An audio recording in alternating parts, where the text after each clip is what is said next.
बोलता Bihar news channel में देखिए, पंचायत प्रतिनिधि की निर्मम हत्या से नाराज सांसद पहुंचे, परिजनों को सांत्वना देने कहा। बिहार में जंगल राज कायम है, हत्या होना आम बात हो गई है। विस्तार पूर्वक समाचारों के साथ मैं हूं नजरे आलम सिद्दीकी। गौरतलब हो कि बिहार राज्य के समस्तीपुर जिला अंतर्गत शिवाजी नगर थाना क्षेत्र के ग्राम पंचायत राज रहियार दक्षिण निवासी कुशेश्वर पासवान का 35 वर्षीय पुत्र पंचायत समिति सदस्य पति संतोष कुमार पासवान को दिन दहाड़े अपराधियों ने गोली मारकर हत्या कर दिया था। स्वर्गीय संतोष कुमार पासवान की विधवा पत्नी पंचायत समिति सदस्य श्रीमती गीता देवी सहित शोकाकुल परिजनों को सांत्वना देने लोक जनशक्ति पार्टी के राष्ट्रीय अध्यक्ष पूर्व केंद्रीय मंत्री स्वर्गीय रामविलास पासवान के पुत्र सांसद चिराग पासवान ग्राम कांकर घाट पहुंचकर परिजनों को सांत्वना और मृतक के तैल चित्र पर माल्यार्पण अर्पण कर विनम्र श्रद्धांजलि अर्पित किया है। इस अवसर पर लोक जनशक्ति पार्टी के बिहार प्रदेश अध्यक्ष राजू तिवारी, वरिष्ठ नेता मोहम्मद अशरफ अंसारी, समस्तीपुर जिला अध्यक्ष अनुपम कुमार सिंह उर्फ हीरा, राजकिशोर हजारी, संतोष कुमार साहू, जिला उपाध्यक्ष विकेश कुशवाहा, राम बालक कुशवाहा, चंद्रदेव पासवान, कैलाश पासवान, महेंद्र राय, महिला नेत्री विभा कुमारी, पूनम कुमारी, राकेश कुमार साहू, जिला महासचिव राजीव रंजन, जिला प्रभारी कैप्टन नंद कुमार पासवान, जिला प्रभारी रणविजय चौरसिया, जिला महासचिव कुंदन कुमार राय, सिंघिया प्रखंड के प्रखंड अध्यक्ष सुशील कुमार झा, शिवाजी नगर प्रखंड अध्यक्ष अमित कुमार, रोसड़ा प्रखंड के प्रखंड अध्यक्ष अरविंद पासवान, रोसड़ा नगर अध्यक्ष धर्मवीर ठाकुर, राजकुमार पासवान, मनोरंजन पासवान, जनार्दन पासवान, पप्पू जी, श्याम मुखिया, अजबनाथ पासवान, नवीन पासवान, विजय पासवान, वरिष्ठ नेता मोहम्मद नसीम अख्तर, मोहम्मद आजाद, महेश्वर पासवान, चंद्रशेखर यादव, सिंघिया प्रखंड के सालेपुर पंचायत के मुखिया अशोक पासवान, पूर्व मुखिया ललित किशोर भारती, रोसड़ा प्रखंड के मुशहरू पासवान, कपिलेश्वर पासवान सहित पार्टी के सैकड़ों पदधारक एवं कार्यकर्ता उपस्थित थे। देखिए संवाद। इस नृशंस हत्या के बारे में क्या कहना चाहेंगे सांसद जी? देख लीजिए थोड़ा हाथ पासवान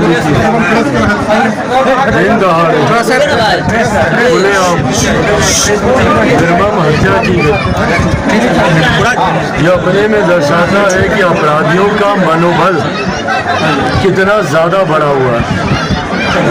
पर चिंता सिर्फ हत्या को लेकर नहीं है, हत्या में प्रशासन की भूमिका को लेकर भी। जिस तरीके से हत्या के बाद परिवार वालों को, अड़ोस पड़ोस वालों को, उनको जिस तरीके से प्रताड़ित किया जा रहा है, रात बेरात आकर जिस तरीके से उनको मारा पीटा, डराया धमकाया जा रहा है, ये उदासीन रवैया दिखाता है स्थानीय प्रशासन का। परिवार का खाने कमाने वाला सदस्य खोया है इस परिवार में। ऐसे में परिवार को ना कोई सुरक्षा दी गई, ना परिवार की हिफाजत के लिए कोई कदम उठाएगा। आज एक हत्या हुई है, कल को इस परिवार की अगल बगल से किसी और की हत्या हो जाए तो कौन जिम्मेदार होगा उसके लिए? अफसोस इस बात का और ज़्यादा है कि स्थानीय प्रशासन, एसपी साहब, फोन तक एसपी ने उठाना ज़रूरी नहीं समझा। हम लोग आए, इतनी देर से हम लोग फ़ोन लगा रहे हैं। बहरहाल ये तमाम बातें लिखित रूप में बिहार के गृह मंत्री, जो बिहार के मुख्यमंत्री भी हैं, उनको, गृह सचिव को, डीजीपी को और स्थानीय एसपी को लिखित रूप में भी ये शिकायत की जाएगी कि जिस तरीके से अभी तक परिवार ने जिन लोगों का नाम दिया, उनसे संभवतः अभी तक पूछताछ तक नहीं हो पाई है। और ऐसे में परिवार को बार बार जो धमकी मिल रही है, परिवार को किसी तरीके की सुरक्षा मुहैया नहीं कराना, कहीं ना कहीं दर्शाता है कि संभवतः अपराधियों को संरक्षण स्थानीय प्रशासन के द्वारा मिला। ऐसे में परिवार मांग करता है कि सीबीआई से इसकी जांच हो।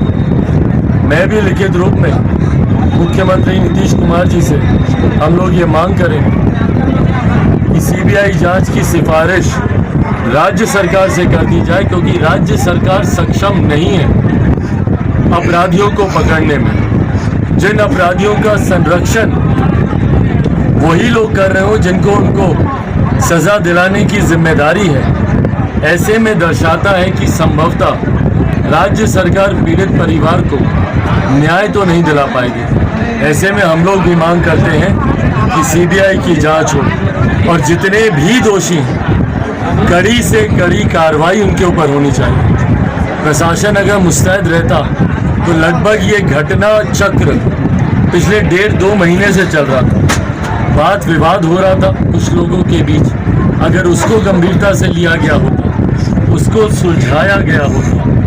बीच में जिस तरीके से एक घटनाक्रम और सामने आया युवक युवती को लेकर, उन बातों पर अगर प्रशासन मुस्तैद रहता, गंभीरता दिखा, तो संभवतः आज परिवार ने एक सदस्य को नहीं खोया होता, इस तरीके से उनकी हत्या नहीं की गई होती। पर ऐसे में आज जब हत्या हुई है तो परिवार को कम से कम न्याय मिले, उसके लिए प्रशासन को जिम्मेदारी और जवाबदेही तय करना ज़रूरी है। अगर नहीं प्रशासन जिम्मेदारी तय करता है तो हम लोग मांग करेंगे कि सीबीआई से जांच हो, लिखित रूप में तमाम ये जानकारी भी बिहार सरकार, गृह मंत्री, गृह सचिव और डीजीपी साहब को दी जाए। संतोष पासवान सिंगल एक हत्या नहीं है, यहाँ पे 11 के इनकी हत्या, उसके 4 दिन के बाद एक ही परिवार के 3 लोगों की हत्या हुई है। भाई बिहार में हत्याओं की श्रृंखला शुरू है और बिहार के किसी भी जिले में चले जाइए, बिहार के पटना के एसएसपी जब ये बोलते हैं कि 1 महीने में 30 हत्याएं हुई हैं, मतलब औसतन एक दिन में 1 हत्या, तो ये अपने में दर्शाता है कि बिहार में कानून व्यवस्था पूरी तरीके से ध्वस्त है। बिहार में अपराधियों का मनोबल इतना बढ़ा हुआ है और इसीलिए जब हम लोग बोलते हैं कि बिहार में महाजंगल राज है, यही कारण है। मुख्यमंत्री अहंकार में चूर है, उनको फर्क नहीं पड़ता, वो तो खुलेआम बोलते हैं कहाँ है जंगल राज, और वो आंकड़े दिखाते हैं कि देखिए कितना कम है अपराध यहाँ पर। वही आंकड़े मुख्यमंत्री नीतीश कुमार जी आकर दिखाएं संतोष पासवान जी की धर्मपत्नी को, उनके छोटे छोटे बच्चों को, और जाएं उन हत्याओं में जहाँ जहाँ पर भी परिवार वालों ने अपनों को खोया है और जाकर बोले उनको कि कहाँ है जंगल राज। इसी को जंगल राज बोलते हैं, जहाँ हत्याएं रुकती नहीं हैं। इसी को जंगल राज बोलते हैं, जहाँ अपराधियों को सजा नहीं मिलती। इसी को जंगल राज बोलते हैं, जहाँ पीड़ित परिवार न्याय की गुहार लगाते लगाते दरवाजे दरवाजे भटकते भटकते थक जाता है, पर उस परिवार को न्याय नहीं मिलता। एसपी मिलना तक जरूरी नहीं समझते परिवार से। तो ऐसे में स्थानीय प्रशासन किस जिम्मेदार तरीके से या किस गैर जिम्मेदार तरीके से इस घटना की छानबीन कर रहा है, या जितनी और हत्याएं हुई हैं उसमें जिस तरीके से प्रशासन की भूमिका है, ये अपने में दर्शाता है कि संरक्षण दे रहा है प्रशासन अपराधियों। सर एक बड़ी सवाल और है सर, सवाल ये बनता है कि लोगों का ये उम्मीद था, उन्होंने घोषणा किया था कि जीडीपी बख्शी आएंगे तो बिहार में अपराध पर अंकुश लगेगा, लेकिन उनको आने के बाद में दिन प्रतिदिन बिहार में अपराध और बढ़ गया। इस पर सर आपका क्या राय है? देखिए, जो प्रशासन अपराध को नियंत्रित नहीं कर पाए, सवाल तो प्रशासन से बनेगा ही। डीजीपी नए हो पुराने हो, पर अगर आप उम्मीदों पर खरा नहीं उतरेंगे तो जनता का आक्रोश उनको भी झेलना पड़ेगा।